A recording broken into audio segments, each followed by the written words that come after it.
Hello everyone, my name is Tyra Hamil and I am from the Montego Bay High School for Girls. Now, to be honest, when I was introduced to this competition, the Earth Day competition, my first expression was, wow, I need to enter this competition. Why, you may ask?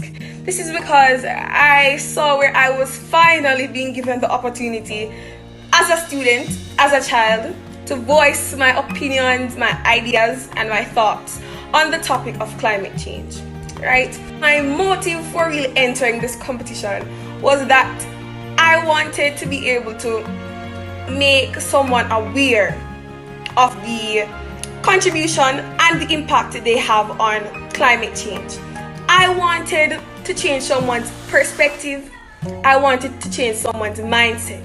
I wanted to be able to steer someone into the right path.